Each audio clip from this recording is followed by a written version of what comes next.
Oke teman-teman, selamat sore menjelang maghrib ya untuk yang buka yang lagi puasa, semoga dikabulkan puasanya. Oke, sini gue bakal bahas tentang database. Ada sehubungan dengan tugas DBMS yang ini, ya kita disuruh membuat table dan isi. Mungkin teman-teman di sini mungkin familiar dengan table kayak gini. Oh, kita disuruh buat head heading ini, nama dan jenis kelamin, oke, dan lain sebagainya. Tapi teman-teman mungkin bingung, yang baru pemula ya, baru tahu itu dunia IT itu ada database. Mungkin teman-teman bingung dengan ini, create table, mahasiswa dan lain sebagainya, ya. Yang termasuk di dalam DDL dan DNL. Nah, gue bakal jelasin dulu DDL itu apa. DDL itu adalah suatu database definition language, yang dimana ini tuh lebih terfokus kepada pemodifikasian database-nya itu sendiri. Misalnya di sini kan database itu adalah satu tempat penyimpanan data dengan dan juga tempat untuk mengatur data itu gitu. Nah di sini gue ibaratkan analogi dengan si cash drawer ini. Ini misalnya gue namain adalah database itu tempat tempat penyimpanan uang di toko A gitu. Ini adalah sebuah nama database itu adalah tempat penyimpanan uang di toko A ini, ya, database-nya. Lalu membedakan database dengan table itu gimana sih gitu caranya? Nah, membedakan database dengan table itu kita harus tahu dulu nih database artinya apa? Misalnya tempat penyimpanan data kan. Nah, berarti ini si cache drawer untuk tabelnya itu adalah di dalam sini nih. Ya, di dalam sini yang ada kotak-kotak kayak gini nih. Itu namanya table sini kotak-kotak ini, ya. Dan setiap kotak-kotak ini mungkin ada berisi pecahan-pecahan yang berbeda gitu untuk pengembalian uang yang lebih mudah gitu kan. Nah, di dalam sebuah database itu ada table kan, ada table dan isi tablenya itu berbagai macam gitu. Headingnya bisa name, nama dan lain sebagainya. Di sini kasusnya adalah mahasiswa ya. Kita punya table mahasiswa yang isinya ada name, nama, jenis kelamin, fakultas. Maksudnya adalah kita di sini punya entitas di sini ya. Di dalam sebuah, misalkan di sini database adalah kampus di sini. Ya kampus. Kita punya entitas kan di kampus itu. Ya, sebuah kampus tidak mungkin dikatakan sebuah kampus jika tidak ada mahasiswa, dosen dan sebagainya, ya kan. Nah, kita sini punya entitas mahasiswa dan isinya ini adalah properti. Kita bahas nanti. Misalnya di sini, mungkin gua kira teman-teman udah paham apa itu database dan penggunaan database dan perbedaan database dengan table. Nah, di sini kotak-kotak ini tuh yang mengisi data secara langsung misalnya kayak gini itu ada field ya, tempat data itu disimpan. Nah biasanya yang gue analogin aja deh, field itu sama kayak cell ya, gabungan dari kolom dan baris itu field. Nah lanjut bahas lagi tentang mahasiswa NIM integer 10 di sini ya. Kita akan membahas langsung di database yang akan gunain di sini menggunakan SMPP atau menggunakan MySQL ya. Structure Query Language. Oke, di sini gue bakal ntar dulu gue hapus dulu database yang lama. Ini jangan di ini ya hero ini. Kita hapus dulu database yang lama. Kita hapus. Aku lupa saya hapus gimana. Operasional pasti. Cara hapusin ntar gimana cara hapusin. Nah ini. Oke, kita buat baru aja ya. Karena gue nggak tahu cara ngapus di sini gimana. Kita akan buat di sini baru. Baru ya, di sini namanya misalkan campus. Campus ya. Kita buat di sini. Sebenarnya ketika kita menggunakan sebuah GUI kayak gini, itu tuh kalau kita klik buat ini, itu sebenarnya sama aja menjalankan create database, ini namanya campus. Sama aja kayak gini. Berarti ini masukkan ke DDL nih, data definition language, di mana data itu didefinisikan gitu, sebuah bahasa yang mendefinisikan sebuah data. Gitu. Nah, di sini kita buat create database. Keyword create ini itu ada di dalam DDL ya, create database kampus. Kita membuat sebuah database dengan nama kampus ya. Di sini kalau kita klik yang buat ini sama aja dengan kalian mengetik ini di query SQL-nya. ya. Oke, karena kita buat. Lalu si GUI yang ini akan meminta sebuah yang namanya tabel, ya, tabel. Nah, di sini di contoh ini kita membuat suatu tabel yang namanya itu mahasiswa. Ingat keywordnya tuh create mahasiswa, NIM dan lain sebagainya. Ini adalah sebuah propertinya yang NIM ini dan lain sebagainya. Nah, kita ibaratkan dalam gambar yang kemarin kita buat di situ ya di kelas ya. Di sini ada entitas nama mahasiswa, punya properti NIM, nama, varchar dan sebagainya. Nah, gua kan jelasin secara detail integer itu apa, varchar itu apa, char itu apa, dan lain sebagainya. Oke, di sini kita mempunyai NIM ya. Kita buat label mahasiswa dengan properti NIM, nama, jenis kelamin, fakultas, prodi, dan email. Kita NIM ini kita set dengan integer. Di sini 10 ya. 10. 10. Apa sih bacanya? Gimana sih bacanya? Nah, NIM ini. Kita buat properti NIM di dalam table mahasiswa. Apa sih properti itu? Properti itu kayak ibaratnya kayak heading ya. Kita buka aplikasi. Properti itu kayak ibaratnya kayak heading di sini nih, NIM. Ya.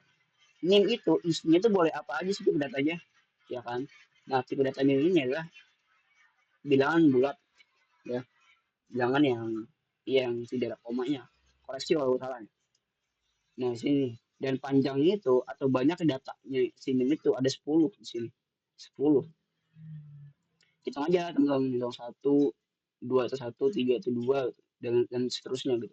Mungkin sampai 10. Nah, kalau udah ada tuh kayak gitu, jadi 10. Oke, lanjutnya. Nah, primary key ini suatu key atau keyword untuk mendefinisikan sebuah properti ini tuh sifatnya unik. Nah, jadi kegunaannya itu untuk mencari data biar lebih mudah. Kan kalau kita misalkan nanya cari nih namanya misalkan Fajri gitu. Kan Fajri itu kan nggak maksudnya nggak cuma satu gitu kan di dunia ini. Banyak gitu kan. Nah, kita menggunakan NIM sebagai parameter untuk mencari data yang spesifik gitu.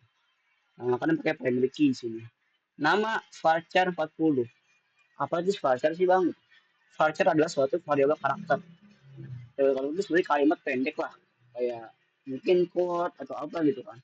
Nah, panjangnya itu 40. Ya, gini loh teman-teman.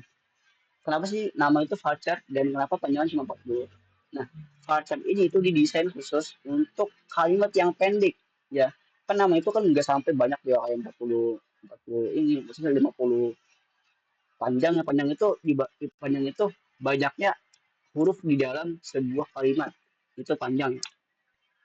Nah, jenis kelamin di sini properti jenis kelamin di sini didefinisikan sebagai char.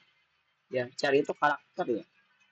L, P, nah itu tuh satu-satu dia tuh hitungnya karakter itu. Karena biasanya laki-laki, perempuan gitu doang kan jenis kelamin. Nah, fakultas di sini menggunakan varchar juga sama dengan nama. Ya, pokoknya di sini semua sama aja dah. Sekarang kita mau menggunakan use mahasiswa DB. Ada nggak di sini? Oh, sini ada alter table mahasiswa. Oke. Sekarang kita nggak usah bahas keyword ini dulu. Kita langsung ke sini. Alter table itu apa? Alter table mahasiswa drop itu apa gitu. Nah, alter alter itu keyword alter itu untuk memodifikasi si table ini. Table mahasiswa. Oke, contoh di sini kita buat table dulu sini. Mahasiswa. Harga misalkan ini.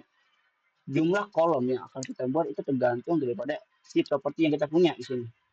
Misalkan di sini ada name, nama, jenis kelamin 1, 2, 3, 4, 5, 6, 2, 3, 4, 5, 6 di sini. Entitas mahasiswa itu mempunyai properti ada 6 di sini ya. Ada diantaranya adalah name, nama, jenis kelamin, fakultas, prodi, dan email. Kita lanjut di sini ada 6 ya, 5 kolomnya. Kita buat.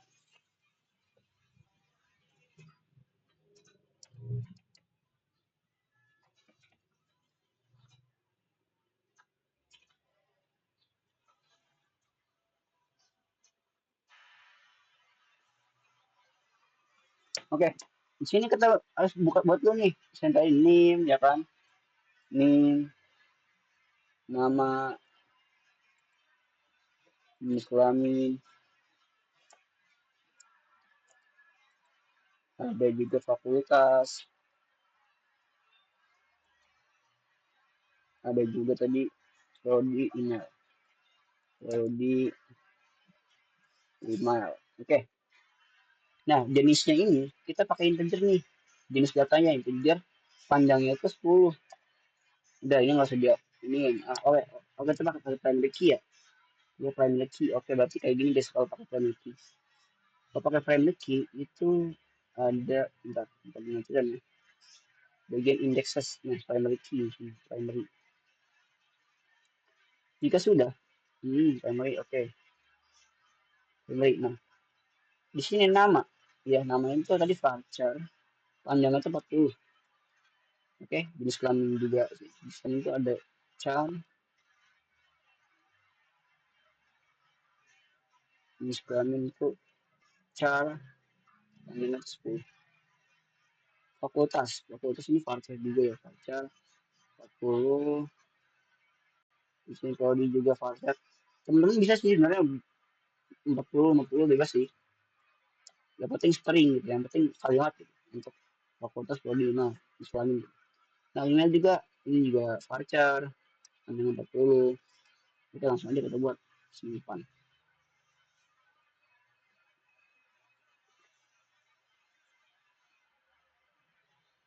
Oke. Nah, kita kan udah buat table mahasiswa nih, ya kan nih. Ini yang kita buat di sini tadi. Sorry, di sini sebuah. Ini kita punya table mahasiswa di sini. Kita klik, isinya itu masih kosong. Isinya itu masih kosong ya guys ya. Isinya masih kosong. Bentar, sekarang bahasnya. Nah, di alter table. Nah, sekarang kita masuk ke alter table ya. Kita kan bisa tadi udah buat table. Karena kita mau memodifikasi sebuah table itu sendiri ya. Nah, sekarang table kita isinya kosong, teman-teman. Table kita isi itu kosong. Kita ingin tambah ini si value atau nilai-nilai di dalam field table ini, setiap field table ini. Oke, kita buat dulu di sini mahasiswa aja, kita buat tambahkan di sini,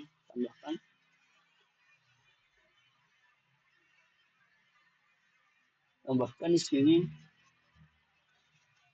Sebenarnya gini, kita tambahin dulu. Misalnya di sini namanya tuh ininya 2322 47. Nah, namanya misalkan nama gue deh.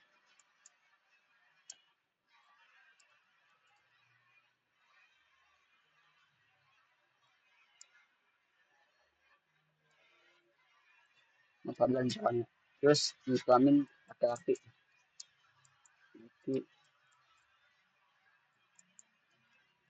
Fakultas Sains dan prodi Teknik Informatika. Email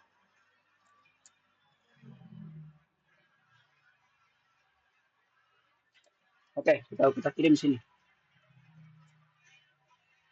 Nanti ya petinjau SQL itu kayak gini. Nah, petinjau SQL itu kayak gini nih. Insert itu mahasiswa Raharja, NIM, ini pokoknya artinya itu kita tuh udah masuk ke dalam DML sebenarnya. Kalau kita menginputkan sebuah data ya, DML, data manipulation language. Artinya DML ini lebih fokus ke tabelnya. Kita mau ADD add data, menghapus data, mengganti nih si fakultas itu di baris mana itu dengan sebuah keyword, gitu, update, gitu, kayak gini. Pokoknya nanti kita bakal jelasin ya. Di sini udah berhasil ditambahin, di sini kita lihat lagi di structure. Nah, di sini sudah ada data ini. Mana dia? Sebentar. Di sini di data. Nah, di sini terlihat ya, nama gue udah terinput di sini, admin Teknotika ya kan.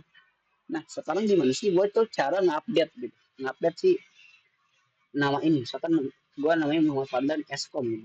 Nah, ubah di sini,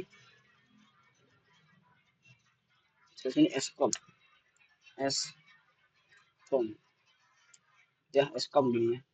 Mana sih Eskom? Lalu kirim. Artinya kalau kita update itu akan muncul perintah kayak gini, update mahasiswa set nama. Ya, kita gini aja. Contoh langsung di sini, perintah tinjau SQL. Muhammad Fadlan, where di mana di dalam database itu kita cari dengan keyword ini, ya. Karena kan nama itu kan nggak semuanya apa sih berbeda gitu kan. Ini kan nggak ada yang sama, ada yang ini ya. Nah, kita cari berdasarkan ini. Cari artinya cari name dengan name kayak ini untuk diupdate namanya, ya. Paham tidak? Jadi gini, oke kita jelasin lebih sederhana ya. Kita update nih, update di dalam table mahasiswa. Apa yang diupdate di dalam tabelnya? Oh, nama, set nih, set nama Muhammad Fadlan, ada eskomnya. Yang tadinya itu tuh kayak gini, Muhammad Fadlan doang. Nah, kita ganti dengan Muhammad Fadlan eskom. Di mana mahasiswa Raharja NIM. Maksudnya apa sih? Di mana NIM itu isinya tuh kayak gini. Ya, di dalam table mahasiswa Raharja. Tahu nggak teman? Jadi dia tuh nyari nyari nih nim nim gua dan kemudian diubah datanya di bagian nama gitu. Kita tutup, lalu kita kirim. Oke, kita jelajahi di sini. Nah, di sini udah ganti ya manfaatkan Eskom. Selanjutnya ada alter mahasiswa add column. Artinya apa sih gitu? Alter mahasiswa add column. Alter itu sebuah keyword untuk memodifikasi sebuah table. Alter table mahasiswa add column. Berarti sini kita menambahkan kolom baru yang namanya itu email dengan tipe data varchar panjangnya 40 gitu. Nah, kita buat di sini ya, alter table. Kita buat di sini. Sebentar. Kita ubah si table ini. Database SQL aja ya, SQL ya. SQL. Oke. Database kampus ini. Database kampus di sini SQL. Nah, kita buat di sini ya alter table. Alter table. Oke, balik lagi ke sini, kita copy di sini. Alter table masuk at column email. Nah, kita menambahkan kolom baru di sini, guys.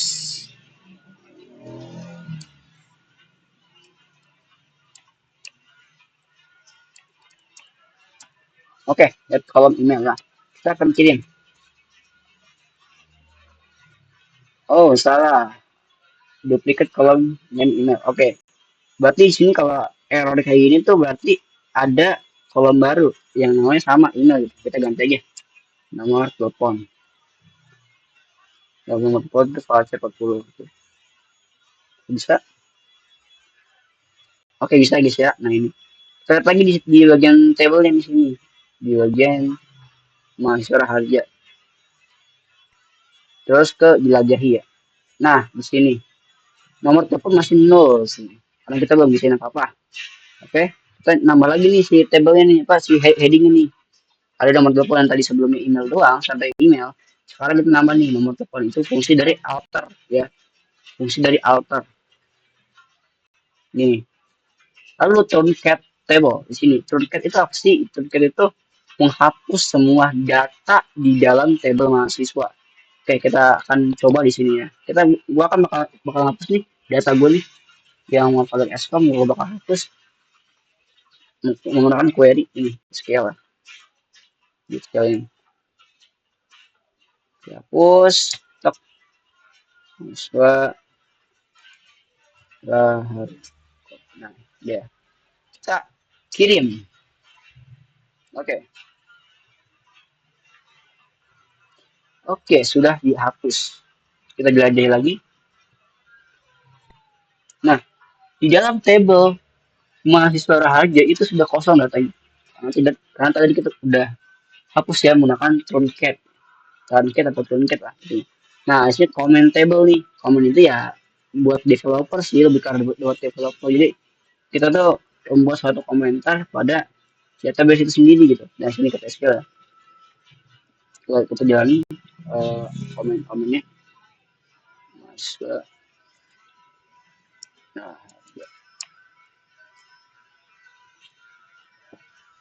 create table, comment table. Oke, kita berarti ke dalam database kampus dulu baru kita buat.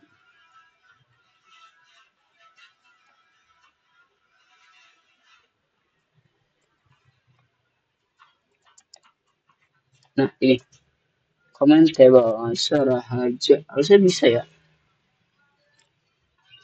Pokoknya komen itu, gua nggak tahu kenapa di sini nggak bisa ya, karena ya gua nggak tahu pokoknya. Intinya di sini tuh nggak bisanya karena mungkin dari awal gitu ya. Pas kita buat database baru nih, kita bentuk database baru, namanya database, terus kita buat komentar misalkan di dalam sebuah tabelnya ya, nanti dia ada kita buat sini buku misalkan sini,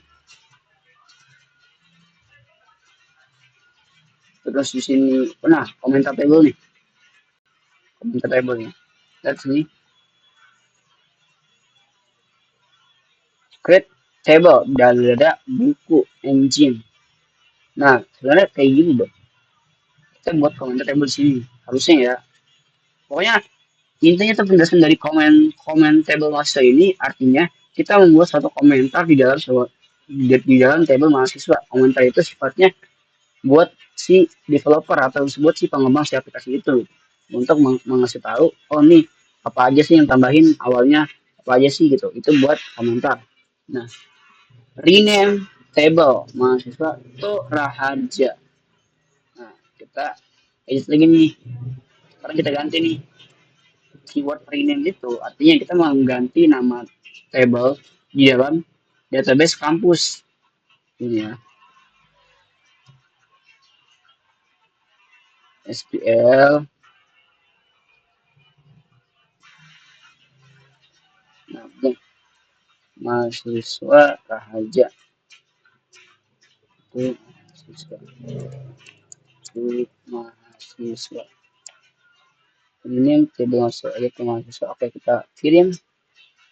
Itu artinya kita merubah nama table dari mahasiswa Raharja ke mahasiswa doang. Nah, dijelajahi. Ini kan masih master aja nih, kita refresh lagi websitenya.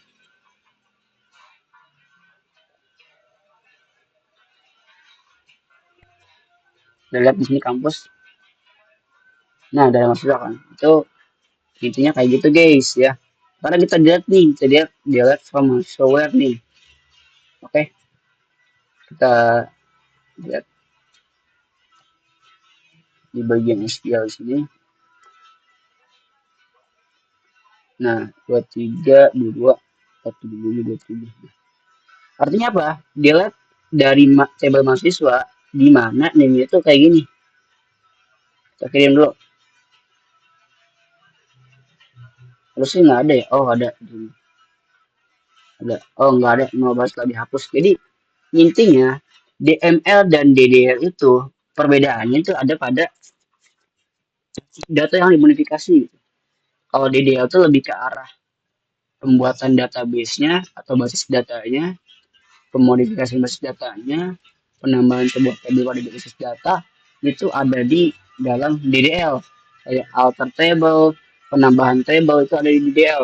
Kalau DML itu lebih ke arah kita nih memodifikasi data di dalam table itu. Jadi si DDL ini job desk-nya itu dia mengubah atau memodifikasi database dan tabelnya, kayak menambah sebuah kolom, menghapus sebuah table, menambah sebuah table itu ada di DDL.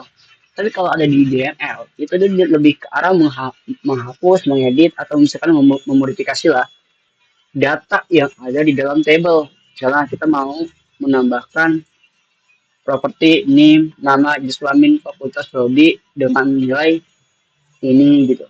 itu tuh ada di data manipulation language. Nah, buat teman-teman yang masih belum paham tentang penjelasan gua, boleh chat gua dan tanya apa yang belum paham. Mungkin videonya cukup sampai di sini aja. Kurang lebihnya gua mohon maaf dan thank you buat teman-teman semua.